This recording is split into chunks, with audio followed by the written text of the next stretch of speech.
Hello दोस्तों, googly kitchen में आप सभी का स्वागत है।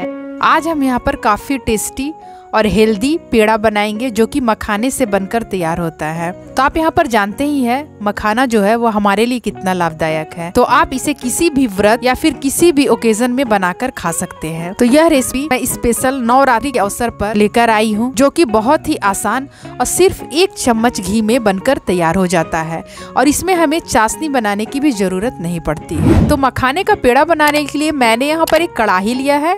हमारा कढ़ाई जो है वह गर्म हो चुका है। अब जब कढ़ाई गर्म हो जाए उसके बाद हमने यहाँ पर 100 ग्राम मखाना डाला है।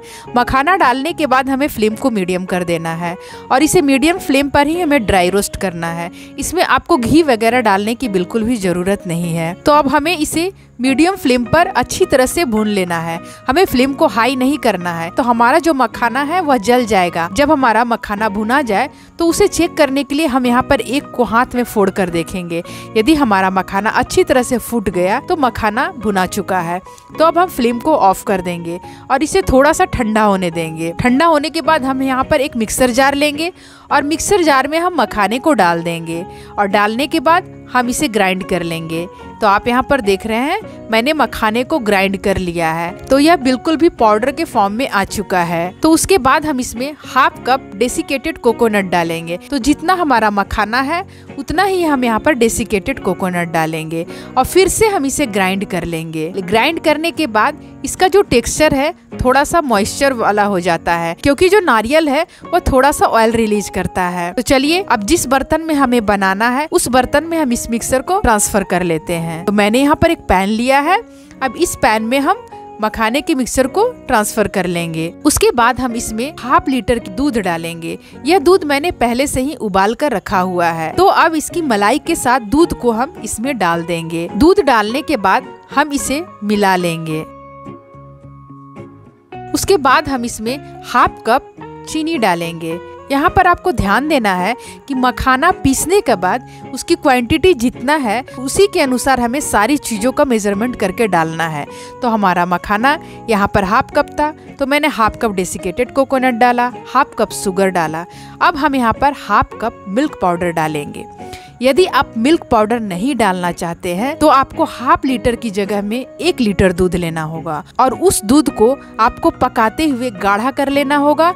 और गाढ़ा करने के बाद जब दूध हाफ लीटर बच जाए उसके बाद उस दूध में हमें सारी चीज़ों को डालकर मिलाना होगा। तो आप यदि मिल्क पाउडर नहीं डालना चाहते हैं तो आप दूध की क्वांटिटी को बढ़ा लीजिए, लेकिन आपको कभी भी ऐसा नहीं करना है कि 1 लीटर दूध में ही सारे मिक्सर को डाल दें, क्योंकि दूध यदि ज़्यादा रहेगा और आपका मिक्सर कम रहेगा तो उसकी कंसिस्टेंसी ठीक तरह से बनकर तैयार नहीं होगी। इसलिए यदि आपको 1 लीटर दूध लेना हो तो आप उस दूध को बॉयल करके उसे हाफ लीटर कर लीजिए। अभी मैंने इसे गैस पर नहीं रखा है। पहले आपको सभी चीज़ों को अच्छी तरह से दूध में मिला लेना होगा, उसके बाद ही आप इसे गैस पर रखिएगा। यदि आप मिलाने के पहले ही इसे गैस में रख दीजिएगा तो इसमें गुठलियाँ आ जाएगी और ये आपका मिक्सर अच्छी तरह से फिर मिल नहीं पाएगा। तो इसे हमें पहले अच्छी तरह से मिला लेना है। उसके बाद हम यहाँ पर फ्लेम ऑन करेंगे और इसे हम लो फ्लेम पर रख देंगे और इसे हमें लो फ्लेम पर ही चलाते रहना है और छोड़ना तो बिल्कुल भी नहीं है, क्योंकि यह बहुत जल्दी बनकर तैयार हो जाता है। तो आप यहाँ पर देख रहे हैं यह जमने की कंसिस्टेंसी में आ चुका है। तो इस स्टेज में हम यहाँ पर 1 चम्मच घी डालेंगे। घी यहाँ ऑप्शनल है, आप घी नहीं चाहते हैं डालना तो विदाउट घी भी आप इसे बना सकते हैं, लेकिन मैंने यहाँ पर 1 चम्मच घी इसलिए डाला है क्योंकि जो हमारा पेड़ा है इसमें थोड़ा सा साइनी टेक्सचर आ जाए, इसलिए मैंने यहाँ पर 1 चम्मच घी डाला है। तो उसके बाद मैंने यहाँ पर थोड़ा सा दूध में केसर के धागे डालकर रखा था, तो इसे भी हम इसमें मिला लेंगे। हम यहाँ पर केसर वाला दूध इसलिए डालते हैं क्योंकि जब पेड़ा बनेगा तो उसका कलर काफ़ी अच्छा आएगा। केसर वाला दूध भी आपके लिए ऑप्शनल है, आप चाहें तो इसे डालिए वरना नहीं भी डाल सकते हैं। तो अब चलिए हम इसे चेक कर लेते हैं। तो चेक करने के लिए हम थोड़े से बैटर को हाथ में लेंगे और इसे मिलाकर देखेंगे। यदि हमारे हाथों में नहीं चिपक रहा है यानी हमारा जो बैटर है वो बनकर अच्छी तरह से तैयार हो गया है। तो अब हम इस कंसिस्टेंसी में फ्लेम को ऑफ कर देंगे। उसके बाद हम इसे थोड़ी देर के लिए छोड़ देंगे ताकि यह ठंडा हो जाए। आप यहाँ पर देख रहे हैं यह थोड़ा ठंडा हो चुका है। इतना ही ठंडा करना है जितना कि हम हाथों से इसे छू सके। तो यहाँ पर हमें हाथों से इसे मसलते हुए एकदम सॉफ्ट डो बना लेना है। तो आप यहाँ पर देख रहे हैं मैंने इसे मसलते हुए सॉफ्ट डो तैयार कर लिया है। उसके बाद हम थोड़ा सा यहाँ पर बटर पेपर लेंगे। यदि बटर पेपर आपके पास नहीं हो तो रोलिंग बोर्ड पर आप थोड़ा सा घी से ग्रीस करके बैटर को डालकर उसे बेल सकते हैं, लेकिन मेरे पास बटर पेपर है तो मैंने इसे यूज कर लिया है। अब हम इसमें डो को रखेंगे और इसे हम 2 पार्ट में डिवाइड कर लेंगे, और 2 पार्ट में डिवाइड करने के बाद और फिर से हम इसे हाथों से अच्छी तरह से मसल लेंगे ताकि इसके जो क्रैक्स है वह ख़त्म हो जाए। उसके बाद हम इसे रोलिंग बोर्ड पर रखेंगे और बेलन लेंगे और उसमें भी हम थोड़ा सा घी से ग्रीस कर लेंगे। घी से ग्रीस करने के बाद जो हमारा बैटर है वह बेलन पे भी नहीं चिपकेगा। अब हम इसे बेल लेंगे।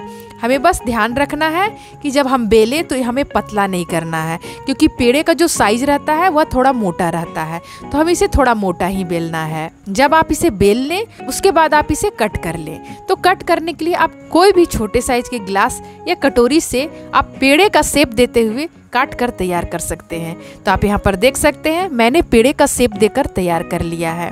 आप देख सकते हैं ये कितना बढ़िया से बनकर तैयार हो चुका है। तो इसी तरह से हमें सारे पेड़े बेलकर तैयार कर लेना है, और जो फिर एक्स्ट्रा पार्ट बचा उसे फिर हम हाथों से मलकर चिकना कर लेंगे ताकि उसमें कोई क्रैक्स ना हो, और फिर से हम इसे बेल लेंगे और इसे पेड़े का आकार देते हुए कट कर लेंगे।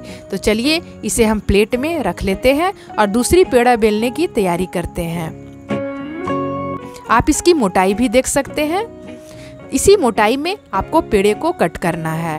तो मैंने यहाँ पर सारे पेड़ों को कट कर लिया है। अब हमें इसमें थोड़ी सी गार्निशिंग करनी है।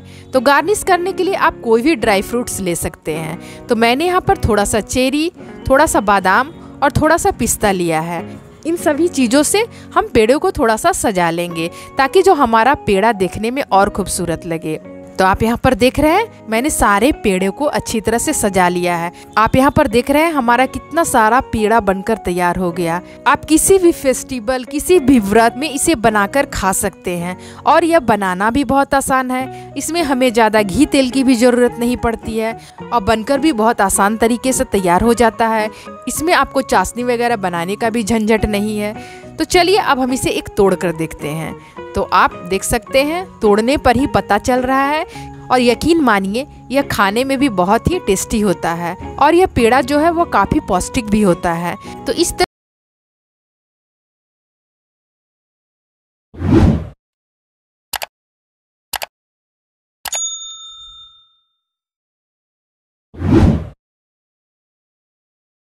तो आज के लिए बस इतना ही। अगले वीडियो में फिर आपसे मुलाकात होगी।